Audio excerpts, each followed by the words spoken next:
బ్రహ్మం గారికి చంద్రబాబు నాయుడికి ఉన్న బంధమేంటో తెలుసా? పసుపు రంగుకు కాలజ్ఞానానికి ఉన్న సంబంధమేంటో తెలుసా? తెలుగు నేల గురించి బ్రహ్మం గారు చెప్పిన మాటలేంటి? ఆయన కాలజ్ఞానంలో ప్రస్తావించిన రాజకీయ అంశాలేంటి? తెలుగునాట రాజకీయ మునగాడెవ్వరు? కేంద్రంలో చక్రం తిప్పే సత్తా ఎవరికుంది? కుర్చీ కోసం కుమ్ములాటల ముచ్చటేంది? బ్రహ్మం గారి కాలజ్ఞానం ప్రకారం ఏ పార్టీ అధికారంలోకి రాబోతోంది? ఏ పార్టీ కుప్పకూలిపోతోంది? ఆయన చెప్పిన మాటే నిజం కానుందా? తెలుగు నేల పసుపుమయమై పరిడవిల్లనుందా? ఇవన్నీ తెలుసుకునేందుకు ఈ వీడియోను చివరి వరకు చూడండి.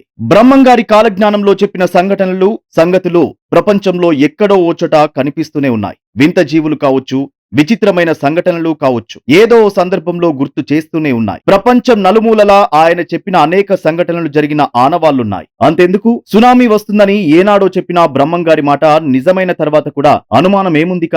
కరోనాతో ప్రపంచం అల్లకల్లోలం అవుతుందని చెప్పిన ఆయన మాటకు రుజువుగా ఇప్పటికీ ఆ వలయంలోనే ఉన్నాం మనమంతా. అదే మరి బ్రహ్మం గారి కాలజ్ఞానం అంటే. బ్రహ్మం గారి కాలజ్ఞానం సంఘటనలకే కాదు, మనుషుల మనస్తత్వాల్లో కనిపించింది, చేసే పనుల్లో కనిపించింది, పరిపాలనలో కనిపించింది, రాజకీయాల్లోనూ కనిపించింది. కుర్చీల కోసం చంపుకుంటారని, అధికారం కోసం ఎంతకైనా తెగిస్తారని ఏనాడో చెప్పాడాయన. అందలం ఎక్కడమే అంతిమ లక్ష్యంగా ఎందరో రాజకీయాలు నడుపుతారని ఆనాడే సెలవిచ్చాడు. అలాగే జరుగుతోంది కూడా. అయితే భారతంలో కమలం వికసిస్తుందని కాలజ్ఞానంలో వినిపించడం, అందుకు తగినట్టే 2014లో బీజేపీ కేంద్రంలో అధికారంలోకి రావడంతో రాజకీయ నాయకులు సైతం కాలజ్ఞానాన్ని అర్థం చేసుకోవడం మొదలు పెట్టారు. అనుమానం వస్తే చాలు అతుక్కుపోతున్నారు, సింక్ అయితే చాలు సంకలు గుద్దుకుంటున్నారు. కమలం వికసించిన గుబాలింపు ఇప్పట్లో పోదని బీజేపీ వాళ్ళు నమ్ముతుండడం విశేషం. ఆసక్తి కలిగించేలా, ఆశ్చర్యపరిచేలా కాలజ్ఞానం పైన ఓ కన్నేసి ఉంచారు మన నేతలందరూ. ఎప్పుడూ వినని వారు కూడా కాలజ్ఞానాన్ని వినేందుకు ఇంట్రెస్ట్ చూపిస్తున్నారట. ఈ నేపథ్యంలోనే తెలుగు ప్రజలకు దిమ్మ తిరిగిపోయే ఆసక్తికరమైన